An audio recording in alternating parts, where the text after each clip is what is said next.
Welcome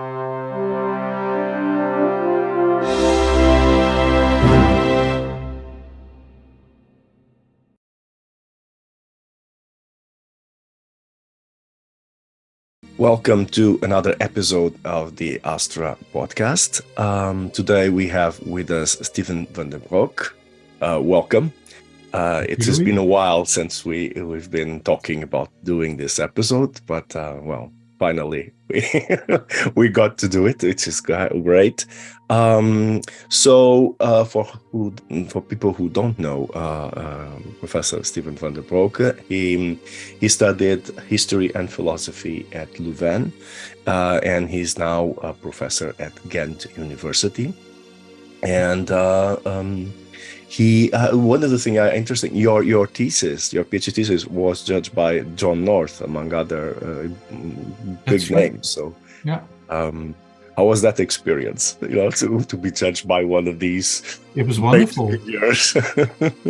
It was wonderful. I didn't know. I mean, John was on my committee precisely because I didn't know him very well. And because I thought rather high. I mean, some of his books like Horoscopes and History had that, quite an important role in writing that thesis. The thesis was also written in a relative condition of solitude, so I actually had no idea whether I did a good job or not. So I thought I might as well get John North and a few other people. Fernand Halin was also on the committee, on the thesis committee. So I tried to assemble people whose judgment I valued quite highly. Mm-hmm. So to my surprise, they thought it was a good piece of work. We stayed in touch for quite a while afterwards. It was always very enjoyable to meet John and to talk with him. But I never really talked much to other people about John North, so I'm actually a bit, it's a nice surprise that you should mention him. Yeah. And of course, my main question: how did the history of astrology came into your research and to your studies? The short answer is I have no idea. There is, of course, a longer, perhaps biographical answer. So astrology has never really been part of the way I organize my own life, I suppose. It got onto my horizon when my initial plan was to write a thesis on Louvain mathematical culture, Renaissance mathematics. This was in the late 90s, which means that, scholarly concepts that are now completely dead, and probably rightfully so, were still very much alive. Concepts like humanist science, for instance, nobody uses that term anymore, but they did back then. Even things like Renaissance mathematics have, some people are still doing a good job defending it, but it's become a bit unfashionable. Anyway, so this was in a time when these kinds of topics still made good sense, I suppose. And of course, astrology was part of the mathematical sciences. I knew that. I always knew that I was going to write 1 or 2 chapters on Louvain astrology. But that plan changed because I think in 1998, I came to the Warburg for the first time.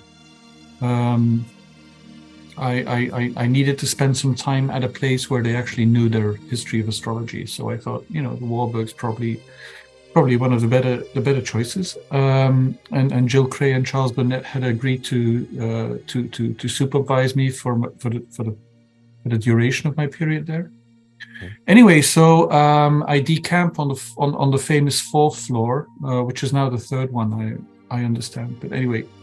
And one day I'm trying to get my bearings in the famous FAH section of the Warburg library, and I'm walking around, and of course one of the nice things about the Warburg library, which I'm sure you know better than most people, is that They don't really make any distinction between primary sources and secondary sources in their classifications, nor between first editions and later editions of these sources. So one day I'm walking around and I turn my head and I see the spine of Johannes Schöner's 1545 De Judicis Nativitatum next to me, and I'm moderately intrigued. So I started reading the book, and I never came back.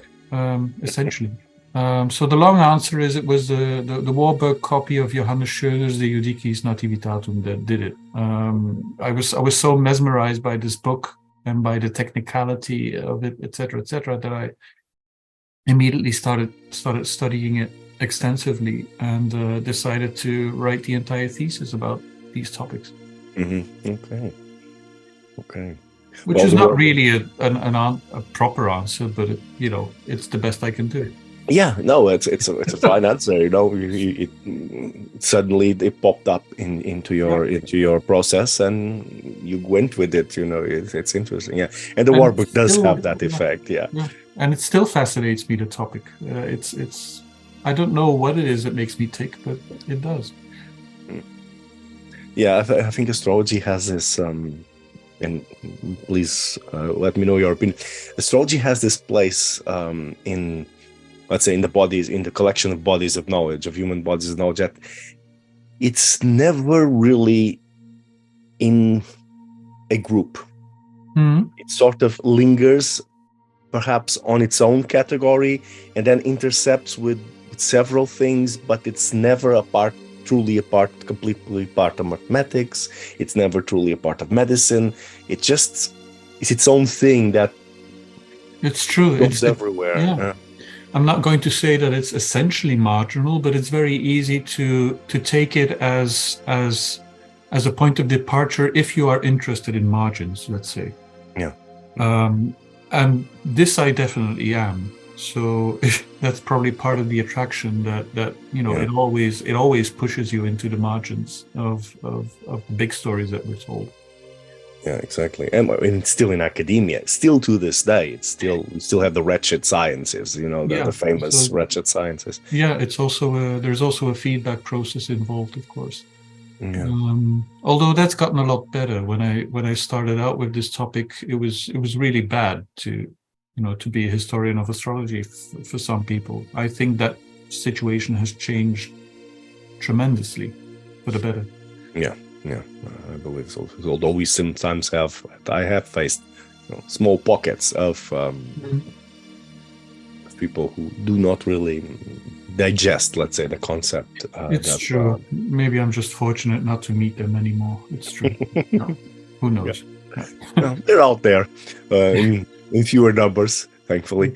But yeah, and you told me, so what fascinated you initially was the technical complexity of the whole process. Yeah, absolutely. Which again is mesmerizes me, because as I explained, astrological technique was not part of my life, but when I read Schöner, he has this magnificent synthesis of the Arabic material, of the Hellenistic material. Obviously, I can't seem to remember that Roman astrology is a big presence in Schöner's work, but of course it's in the background. And then at the same time, you see him engage this entire new emphasis on things like astrological directions, for instance, that you get in the 16th century. So it's this potpourri, as they say in French, of different traditions, which he's trying to tease out. And then, of course, there's also the worked examples. Taking your own horoscope as an example. It was quite mind blowing to me. Yeah. I think this is something that surprises people who are not aware of how astrology works or how the mechanics, the complexity is sometimes. I've seen this and engaged with other academics who study other historical subjects but never really looked into astrology. Yeah, and how delicate it is. Schöner directions are just his stepping stone. Then you move into perfections, then you move into the lunar stuff, etc. So he immediately opens up this vista onto an extremely refined form of technicality, which I liked a lot. Yeah. Yeah. And what you were saying earlier, it's also very, very interesting, and I have that perception as well. His work is sort of a point of turn between what we would call late medieval astrology and the new early modern practices. Definitely the feeling I get. He's vastly understudied as far as I'm concerned. I mean, like most of those 16th century German people, but anyway. Well, I think 16th century astrology in general is vastly understudied. I think we had we have some focus on medieval practices, 15th century, 14th century. There have been a few things.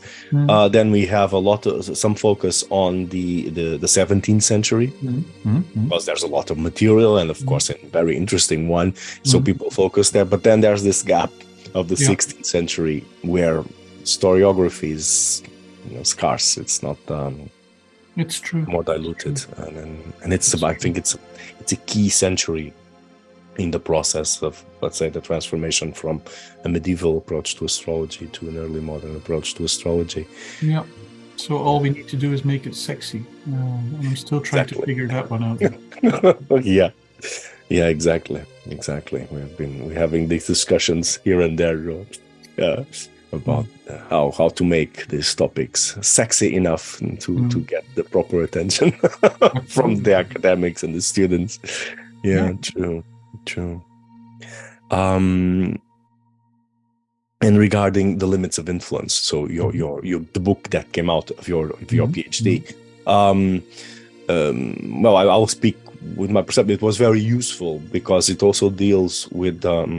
I know it's already from 2003, and in academic terms, we consider that older, more dated. Absolutely. Many things have happened since then, but I think it's still a good reference because you and this is my perception, you touch a number of topics. Some of you develop a little bit more, others you mention it in the context, and most of them, I think, have never been really, delved into properly. I see. I remember that's very interesting to hear. Yeah. I remember one that you mentioned that you discuss, but it's not your topic, so you just go by it as you go into your theme, which is, for example, and this is something I had never heard. It was the first time I heard about that. The debates that there are between Regiomontanos houses and the from the German part, and then the Italians favoring the so-called Campano system, and that's right. That war of influences, which is something that, as far as I'm aware, no one has ever told that story or really went into those details, particularities. Again, when I researched and wrote all of that stuff, I didn't really feel like I had much guidance to go by. I mean, there was a lot. You had John Knopf's work, which was very very useful to me, and of course you had these great books like Nostradamus Astrophile, for instance. I don't think Jean Seyard's still unpublished thesis was out yet. Anthony Grafton was about to publish, but hadn't published yet his famous book on Cardano. But it was all very far and few in between, as it were.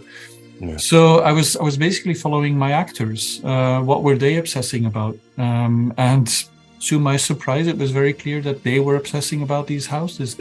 So, I still don't really know what I or somebody else, for that matter, should do with that particular chapter, for instance. But as you say, it might inspire other people to pursue it. Maybe other people will find some use in it. We'll see.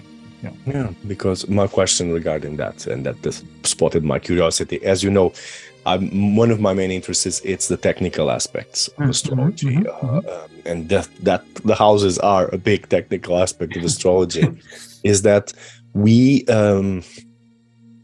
assume, let's say, if we have to simplify history of astrology, we will assume, well, there's a point where certainly because of tables and because of availability of calculations, Regiomontanos system, the so-called Regiomontanos, the rational system, takes over, and in perhaps a decade or less, takes complete over, becoming the system that everyone uses. Yeah, it's not as simple as that. Yeah. Yeah. But then we see, wait a minute, but this doesn't just pop into existence just like that. There's debates, there's discussion, there's a whole period where they really are engaged. And I've come across recently in the Portuguese archives, and probably I suspect the Spanish will have it as well. I haven't gone into that.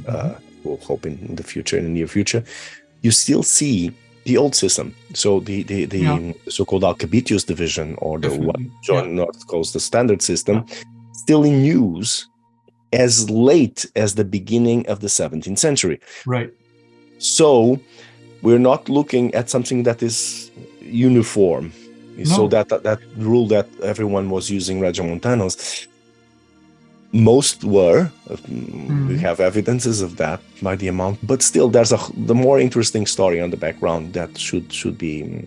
Absolutely. You know, I mean, how do these things, and that's one route I never took, which I now regret, but you can't do everything, of course. That opens up, for instance, the possibility of connecting your interest in astrological technique with the history of materiality. I'm referring to that nice astrolabe behind you, for instance. Yeah. You know, the Alcabitius houses, how do they survive, so to speak? Is that an effect of the use of material artifacts like that thing, for instance? I mean, those are the kinds of questions that should be asked, which is, I think somebody like Rich Kramer is doing interesting things and has been doing interesting things for a long time in exploring those kinds of dimensions, but much more needs to be done in that direction, I think. Exactly. And speaking of house systems, there's another mystery that it has been mentioned before, but it's also very interesting, which is what we call today Placidus houses, which take over at the end of the 17th century suddenly, mainly apparently by English influence, and the English take over, in terms, but which usually we say, well, they came late because they're mathematically complex and require a more advanced mathematics to really do the calculation, which is true. But you can do it more easily in the astrolabe than you would the Alcabitius system, which mathematically. So why? So that was one of those questions. Why the hell are they not using that system earlier?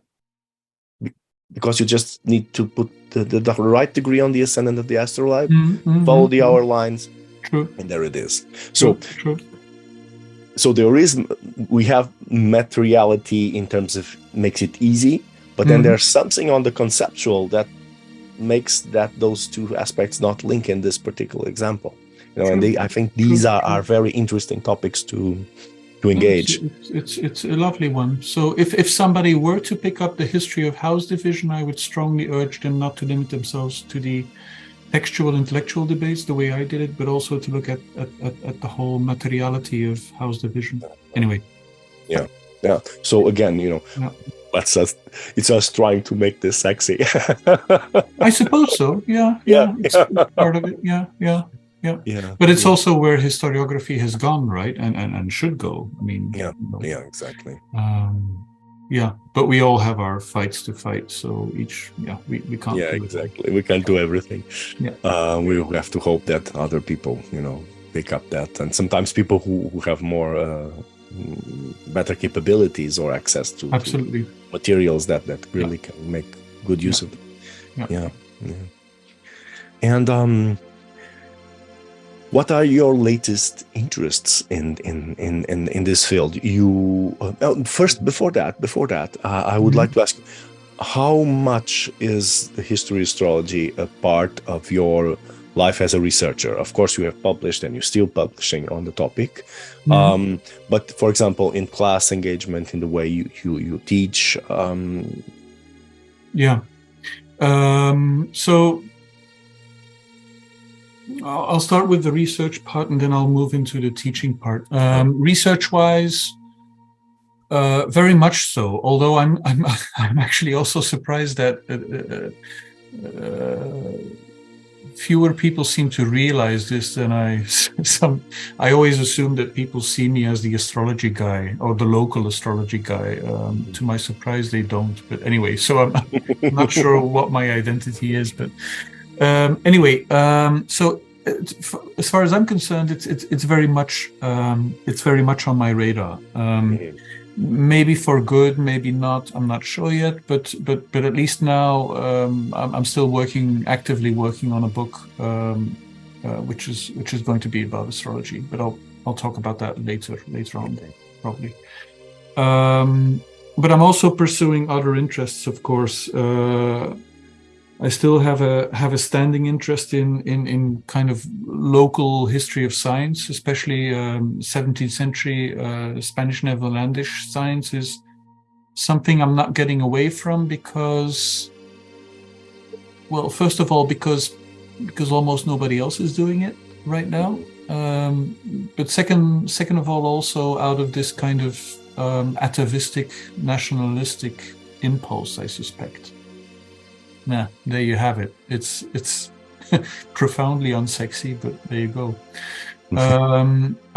Fortunately, I can make that work by tying it into broader questions of science and religion, for instance.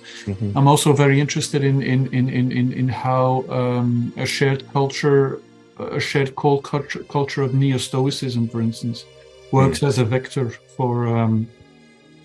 for defining what counts as science in the Spanish Netherlands of the 17th century. So all of those things are very much on my radar as well.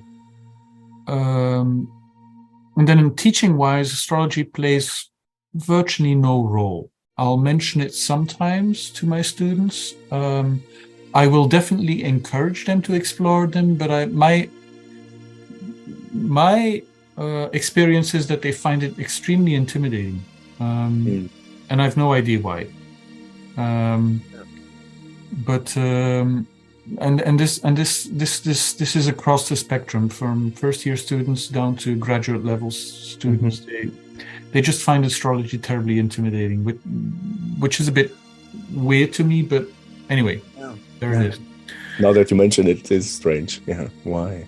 Yeah, I don't know. If I would be very interested to hear if other researchers in the history of astrology have similar experiences, and if they don't, or if they do, how they overcome it. Anyway, for the next academic year, I am thinking of coming out of the closet, as it were, and sort of pushing it more forcefully onto my students, obviously with proper guidance, because, as I said, we need women and manpower in this subject. Yeah, and I think that at some time there should be I don't know exactly what, a course, a post-graduation, an MA would be nice on history of astrology. Where people could really get these proper tools to do a good job. Absolutely. And it's also about how you package it, of course. I guess part of my current research is also motivated by that question.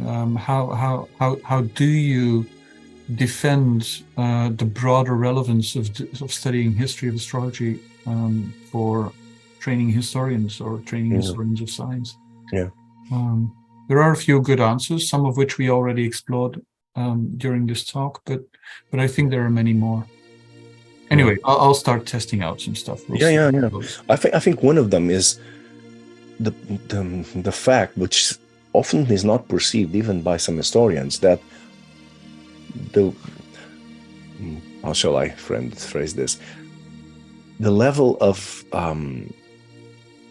infiltration, like embedment, that astrology has in early modern culture, not to mention earlier, it's so vast that becomes impossible, not to address it, because it's going to influence at the public level, it's going to influence at an intellectual level, it's going to influence a scientific level, artistic level, literary. It's everywhere. So it's there in the background, even if you're not mentioning it by name. So and it's huge, and people sometimes don't see how huge it is, and they just dismiss it. It's true. Yeah, I was seeing just the other day a colleague of mine who's focused on literature. So her studies are on literature and how it influences history of science and how it engages. And she was mentioning, I found serious references in the astrology, in older, late medieval, early modern stuff in Portuguese. Mm. And she, they mentioned astrology here. And she called me, okay, I saved this for you because they do mention it. And then I looked at the way that it was being said. And it has been said, here they mention astrology, which was important at that time. Mm-hmm. But if you read exactly what they're saying, Mm-hmm. there's so much information that you get from these, couple of verses on the culture behind it. That has, no one has really noticed it. And you have plenty of examples of that. Even in topics that have been studied, like Chaucer and other authors, or Shakespeare, which are heavily studied, but still sometimes between the lines of those astrological references or references to the practice or use of astrology, there's a little bit much more than just they're mentioning something from that period. No, but what exactly are they saying? Because we have to remember that most of these are presented to the public. And that's one of the key arguments. This is our public stuff. So if they're making a joke using astrology, they are assuming that most of the public will know exactly what the joke is. This is true. So, yeah. No, you're right. Of course, on the other hand, especially in the 21st century, the argument it was important for the historical actors involved is not going to get you the funding, so to speak. I mean, not to put too fine a point on it. It's still today, I think. Yeah.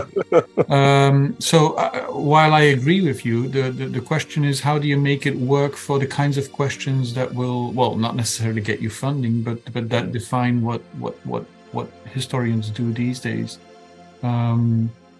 But you are right. One operation is to ask, well, how deep does this run? Mm-hmm. I'm spontaneously thinking of Anthony Parell's old book on Machiavelli, for instance. Where he shows, perhaps for the first time, just how deeply embedded an astrological cosmos is in Machiavelli's political thought, or John Nove's book on Chaucer, for instance. Exactly. And this is something I came about recently because I was in Prague at the Scientia, and my lecture was exactly on that public interface, in the case of Portugal specifically. But it led me to get a new look on this and how public astrology is for the early modern public. And also as a way of asking, I'm not saying it's the only option, but last night I was entertaining myself by reading some of the 19th century British astrologers, people like Zadkiel and Alan Leo and et cetera. And it really surprised me how constant the religious or spiritual interface is, as it were. Mm-hmm. Because there's also this kind of old narrative as astrology as an engine for secularization and for naturalization, etc. Whereas if you hear these people, one of the only constants, I think, in Western astrology, at least down to Alan Leo and possibly beyond, is that the stars are recruited as a privileged interface for accessing phenomena like providence. I understand what you mean exactly. And that is tremendous. You can expect this for the 16th and the 17th century, but it just keeps going. It's never quite absent. And it shifts. It shifts to adapt to the. But it does shift indeed. Exactly. In resonance, in direct resonance with the public pressures that are being exerted on spirituality at large. One could say.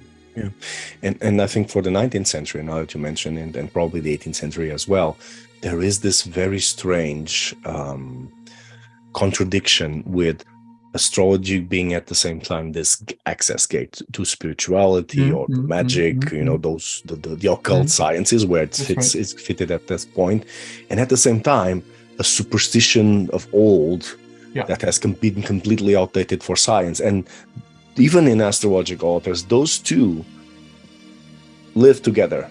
side by side, which is a very weird, strange combination. Rejection and enchantment at the same time. Yeah, that's one of the hardest things to make sense of, as far as I'm concerned, because as you say, it's that kind of combination has always been there. You know, it's even embedded in the very structure of Cicero's De Divinatione, right? I mean, book 1 and book 2. You know, it's there from the beginning, as it were. And then they become two different kinds of discourses. They become distributed over new frontiers like public-private as you go on, etc., etc. But there is a constant there, which is probably as far as I'm concerned, the hardest thing to make sense of. Yeah, because this was a topic that I had to engage, of course, when I did my research on the Jesuits. I imagine. You know, it's core there. How can you do this in this context? And it's very interesting. In the case of the Jesuits, how much they are willing to shift and to, let's say, turn astrology more scientific so that it is religiously sound. But at the same time, it gave me to realization that of what you said is how influential discourses like Pico still can be sensed very heavily in, for example, today's conception of how astrology should be practiced, worked, etc. In the ethical discourse when it exists, it's there. And Absolutely. you see that in the Theosophists and all that late 19th century, early 20th century discourse on astrology, which I found that's what I was meaning. Then it's at the same time it's rejected. You know, it's astrology, but it's not astrology because they need to absolutely a bit more to bypass the scientific bias of the time. So it's very interesting. It's not a topic that I was expecting to engage with that deeply, but it is very, very interesting how influential after 500 years we're still feeling all of this. No, absolutely.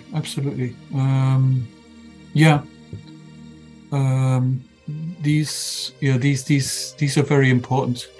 Ultimately, I feel it also raises the question, you know, what is astrology in the first place? Who has ownership over the definition of, you know, is astrology just a name that is up for grabs, or is there a kind of view from nowhere from where you can define what this concept stands for?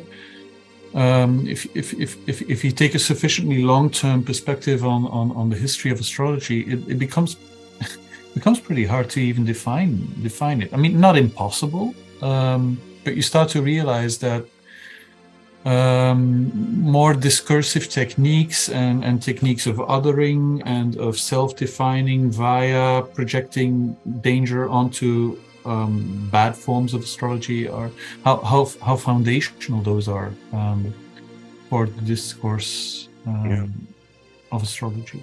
And I think perhaps to understand this even deeper, there should be comparison with other cultures, but for example, we do not have the Christian background, you know, of regulation, which certain of these key matters that were so important for Pico and the Christian writers are completely ignored, that there are none problems, let's say, for an Indian based practice of astrology, or there are various where that problem doesn't exist. So how is astrology defined then, and where are the common grounds and where it differs completely? Exactly. Anyway, but this is a huge topic, so it's hard to say something very pointed about it. But it's definitely there.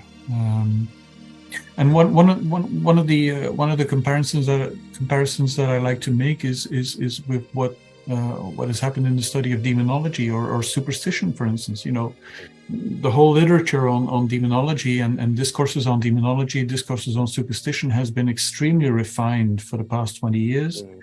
And I still feel like history of astrology hasn't quite caught on yet. with what has happened over there. We now have extremely refined models and extremely refined ways of thinking about how people talked about superstition, how they talked about demonology, whether it makes sense to make a distinction between believers and skeptics, etc., etc. The answer is uniformly no, that those distinctions don't make sense. But somehow this is another frontier that the history of astrology perhaps hasn't quite embraced yet. Is my feeling. Yeah, perhaps because I think, and let me hear your thoughts on that, it hasn't really set in as a field on itself. It's always has been satellite of history of science, of history of culture. So it doesn't have a core, a solidified core, which then we can work upon. And absolutely, yeah, and it's not as visible or as shocking as the history of demonology, of course.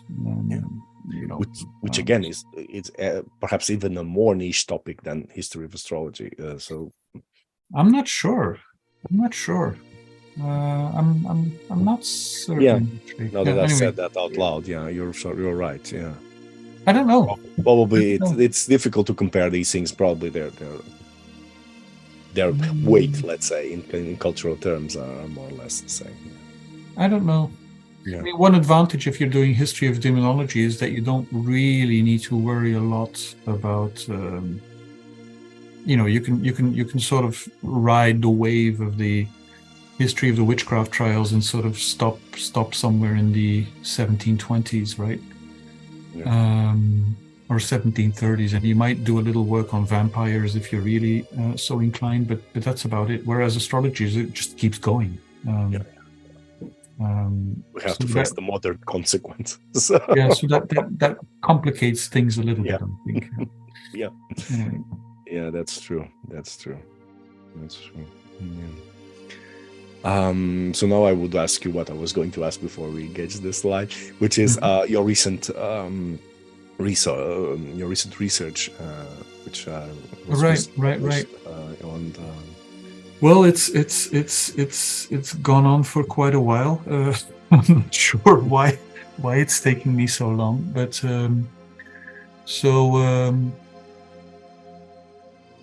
well, I wouldn't write a book like Limits of Influence again, or I wouldn't write it in that way again, because and this is not a judgment on the profession. It's just something that intrigues me. I guess my feeling is that there are two things that I think are lacking a little bit in the field of the history of astrology, which is first of all the danger of anachronism or anachronizing astrology as a research object. Right. Yeah. As I just said, it's very easy to do that with demonology, for instance. Right. We know that exorcisms are literally happening a few hundred meters from here, probably. Yet, let's just pretend like what we're studying is a thing of the past.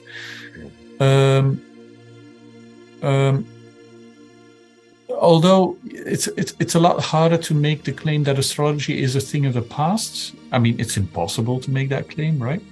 But historians do tend to construct their objects and their methodologies as if it were, and that's one thing I suppose that concerns me a little bit, and it concerns me because of the second thing, which I think is that I'd like to see history of astrology not necessarily rehabilitating the art. It's not that we need to write apologies for astrology, but turning it into a more robust, almost normal component of everyday life in the 21st century, which is what it is for many people.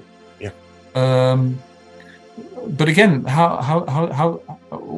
what kind of role can the historian of astrology play, and can histories of astrology play in bridging that gap between the societal hegemonic invisibility of astrology and the empirical fact that a lot of people live by it around us. Yeah. So those, I mean, obviously those are two huge issues, but I do think they're important. So what kind of history of astrology do you need to maximally avoid anachronizing on the one hand, and to well, normalizing is of course a bit of a tricky verbiage, but giving it a shot at proper visibility and proper legitimacy, as it were. Now, I'm not the first one to do this in among historians of astrology. Like, the anachronism problem was very well handled by Patrick Curry in the 90s, I think, for instance. I think especially the British astrologers are doing a splendid job as far as the second component goes in researching its interface with divination, right? So I'm thinking of Geoffrey Cornelius here. I'm thinking of Patrick Curry as well, to an extent. Dorian Greenbaum would probably also be part of that. So I'm not the, but I'm trying out my own thing, I suppose, with respect to those shared problems in the book. And what I'm trying to do is so the book is taking shape. It's not going to be a historical survey. It's going to be a collection of case studies. Case studies which I selected on the basis of a few criteria. First of all, representativity for astrological practice, however you define it, in a given period, and second of all, name recognition. Just to give people something to hold on to, as it were. So I've got a first the paper that I just published in Early Science and Medicine on Konrad Heingarter is kind of like a first tryout of the first chapter of that book. Okay. And then I've got a second chapter waiting in the wings, which is going to be about Italian astrology in the Renaissance, which focuses on Cardano. I've got a third chapter which focuses on Lutheran astrology, which I do think is a very viable concept, and that's going to focus on Kepler, but exploring his connections, his many connections with Lutheran astrologers working with and around him. On the one hand, then chapter 4 is going to go into the proper 17th century. Some of the work I've done on Jean-Baptiste Morin is probably going to be a prelude to that chapter. Then I'm going to move into the 18th century. I'm very interested in Boulainvilliers, another French nobleman astrologer, which I'd like to juxtapose with a case I'm researching of an astrologer, a much less well-known astrologer who got thrown into the Bastille for a while in the early 1700s, and I find the contrast between Boulainvilliers and that particular guy very interesting, actually, to access the new scene of astrology in the 18th century. And then I'll probably try and conclude with the 19th century, which will probably lead me to Britain. So it's going to be a book which is just going to be a series of case studies, and the point of the case studies is going to be to show that astrology functions for these people as what I call a practice of government, so a practice of self-government. It's much more than just about prediction, right? And we didn't need Alan Leo to make that claim. It has always been about much more than prediction, is going to be my point. It was much more akin to what we often call ethical practices, religious practices, economic practices, if you like. So I'd like to lay down that claim, and I'd also like to lay down the claim that it's constantly mutating, and that it's constantly not so much adapting, but appropriating broader sociocultural and political constellations. Not in terms of survival. This is not about something in danger that is trying to survive. It's just what it means to practice astrology as a form of government. Means constantly what's the redefining. discourse associated with Yeah, it? indeed. So that's going to be the second big aim of the book, I think. That's the nutshell. I hope that was reasonably clear. Oh yes, yes. Oh, good. Well, that's looking forward. Looking forward. Okay. Well, again, I've got quite some material on my hard drive, but it needs a little more work. Yeah, but I find it very interesting to do this range of timeline, which is nice because, for example, from the history of science, which is where I've been working these past years, you stop shy of the 18th century. Exactly. Exactly. Because after that, it's no longer science, so it's removed from the scientific discourse. Exactly. So can you push right through that in terms of especially the second desideratum that I outlined before? That's part of the brief here.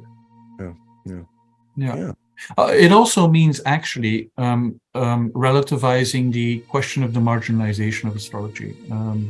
I'm not saying that the marginalization of astrology isn't an interesting phenomenon, but what I am saying is that we probably spent a little bit too much time on it, or have been obsessing a little bit too much about it, because there are very different things going on.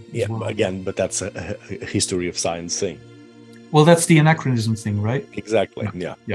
Indeed. It's removed from science. It's not removed from culture.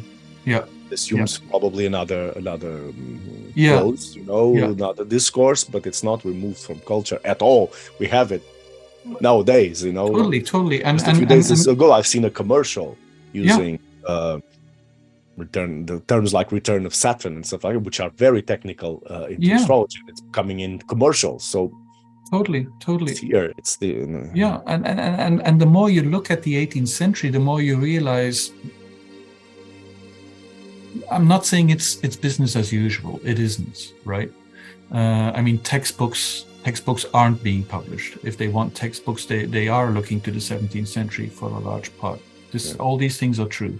There is a lot of pressure on astrology, but in terms of practice, it just keeps going. Yeah. As far as I'm concerned. And sometimes veiled for the Portuguese context, which I've been researching. Well, indeed, and then we're not even talking about the Iberian Peninsula, which usually it's outside all of these debates because exactly. And I'm not linguistically qualified to properly do research on that area, but that would be a very interesting case to look more closely at. Yeah, and it's basically untouched. Yeah. Well, for the Portuguese or Spanish case, it needs more people and more in-depth work. There have been, a few superficial things, and then there are a couple of researchers doing a good job with it, but still needs a little bit more. Undoubtedly. So this is one of the reasons why I think everybody is so interested in what you do, what Taira Lanuza does, of course, for instance. I mean, all of that is really cutting edge, I think. Yeah. It's just it's good. Yeah. So, no, I'm still with your book. I'm still.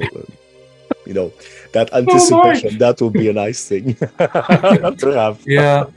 My plan was to finally finish the manuscript sometime next year. Wish me luck. Yeah, I will. Yeah. Or kick me under the butt if you. Yeah. Keep calling. Steven, exactly. Is it done yet? Yeah. Exactly. Yeah. Okay. Yeah. Well, I think we can finish here so it doesn't extend for too long. It was a very, very interesting conversation. Thank you, Luis. I enjoyed it a great deal. Yeah. Great to have you here. And again, best of luck to your book and your productions. I'm sure a lot of people that will be watching this that will be cheering on the background. Well, for that. They're welcome to send me an email and to ask me what's happening. Yeah.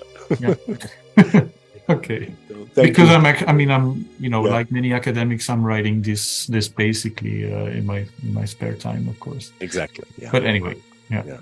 But I'm sure it'll reach good port Sure. soon enough.